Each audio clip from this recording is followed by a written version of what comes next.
So, hello everybody. Today we are going to talk about something that is really very important. आप में से बहुत सारे लोगों का बैकलॉग होगा. कुछ लोग जो 12th में उनका मैक्सिमम 11 का बैकलॉग होता है. तो ऐसा होता है कि आप अभी जो सब्जेक्ट चल रहा है, आपका जो भी टॉपिक अभी चल रहा है, आपके साथ साथ कुछ ऐसा टॉपिक होगा जो आप पहले हो चुका है, क्लास में हो चुका है, लेकिन आपका नहीं हुआ है, तो वो आपका बैकलॉग एक्चुअली. एंड बहुत सारे लोग जो होते हैं ना, बैकलॉग को क्लियर करने में गलती करते हैं, तो उसकी वजह से उनका प्रेजेंट का जो भी चल रहा है वो भी अफेक्टेड हो जाता है, प्रेजेंट वाला भी बैकलॉग में कन्वर्ट हो जाता है. तो आपको कैसे बैकलॉग को क्लियर करना है, क्या गलतियाँ नहीं करनी है, वो हम जानेंगे आज की वीडियो में. So let's get started. So hello everybody, this is me Deepak Sahu, second year MBBS student in AIIMS Delhi, and I secured All India rank 5 in NEET 2021 and my score was 715 out of 720. So let's see how to cover your backlog. What is the correct way to cover your backlog? सबसे पहली चीज़ है चीज़ों को systematise करना, यानी कि systematic तरीके से अप्रोच करना. सबसे पहला चीज़ है schedule separate time for backlog. Yes, आपका जो भी दिन है, जैसे मैंने आपको पहले ही बताया कि 24 आवर्स में आपको क्या करना है. अगर आपको बैकलॉग है तो आप ऐसा करो, आप बैकलॉग के अकॉर्डिंग, ज़्यादा बैकलॉग है तो 3 घंटे दे दो, कम बैकलॉग है तो 1-2 घंटे दे दो. मतलब एक स्पेसिफिक टाइम आपको उसको डिनोट करना है. कब? जैसे फॉर एग्जांपल रात के 9 से 12 बजे तक का टाइम बैकलॉग का ही टाइम है. उस टाइम पे आपको कुछ और नहीं करना है, सिर्फ बैकलॉग वाली चीज़ें करनी है. ठीक है, तो आप जब इस तरीके से काम करोगे ना, तभी आपका बैकलॉग क्लियर हो पाएगा. तो सबसे पहली चीज़ क्या है, एक सेपरेट टाइम असाइन करना है बैकलॉग के लिए. Now coming to the second thing, that is try to complete backlog 1 by 1 chapter wise. This is very important. Suppose that आपको ये 11 चैप्टर्स का बैकलॉग है. हम मान लेते हैं आपका 11 चैप्टर्स का बैकलॉग है. अब बहुत से स्टूडेंट को लगता है बैकलॉग है, इतना सारा छूटा हुआ है, तो वो हड़बड़ी में क्या करते हैं ना, 2-3 चैप्टर एक साथ पढ़ने लगते हैं. तो 2-3 चैप्टर एक साथ पढ़ने की वजह से क्या होगा, आप खत्म तो कर लोगे लेकिन आपको कुछ समझ नहीं आएगा. तो यही गलती है. तो बैकलॉग आप क्लियर कर लोगे, लेकिन बैकलॉग क्लियर करने का कोई फायदा नहीं हुआ. इसलिए बोला गया है कि try to complete backlog 1 by 1. Yes, 11 chapter है तो पहले एक चैप्टर स्ट्रॉन्ग करो, फिर दूसरा. टाइम बहुत है, यही है कि दिमाग सही तरीके से यूज़ करोगे तो चल जाएगा. तो एक सिस्टमैटिक तरीके से एक चैप्टर को 4-5 दिन दो, फिर ये कंप्लीट हो जाए तब जाके दूसरे चैप्टर में मूव ऑन करो, फिर दूसरे चैप्टर पे मूव ऑन करो. इस तरीके से सिस्टमैटिक तरीके से चलोगे तो धीरे धीरे करके बैकलॉग भी क्लियर हो जाएगा, आपके कॉन्सेप्ट भी क्लियर हो जाएंगे. ठीक है.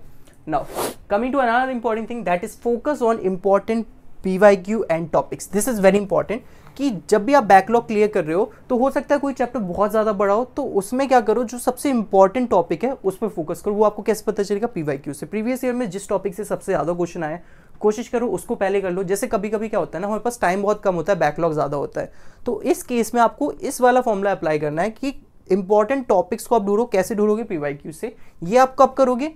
जब आपके पास टाइम कम है, बैकलॉग बहुत ज़्यादा है. अदरवाइज अगर आपके पास टाइम ज़्यादा है, आप धीरे धीरे सारा बैकलॉग कैसे क्लियर करोगे? आपको सब कुछ पढ़ना पड़ेगा. आप सब कुछ पढ़ो. ठीक है, ये ज़्यादा इंपॉर्टेंट है.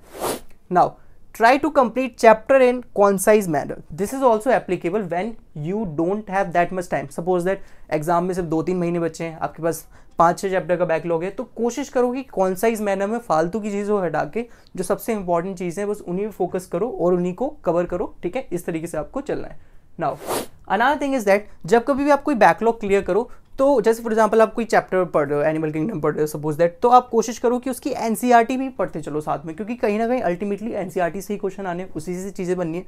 तो जो भी चैप्टर आप कवर करो उसकी NCERT जरूर पढ़ते रहो, है ना. This is very important. तो NCERT को बिल्कुल भी नहीं छोड़ना है. ओके, क्योंकि बहुत सारे स्टूडेंट गलती करते हैं कि वो क्लासरूम नोट्स और ये सब से करते रहते हैं, NCERT उसकी पढ़ते नहीं है बैकलॉग के दौरान, फिर उनको बाद में बनता नहीं है. इसलिए इस चीज़ का ध्यान रखना है.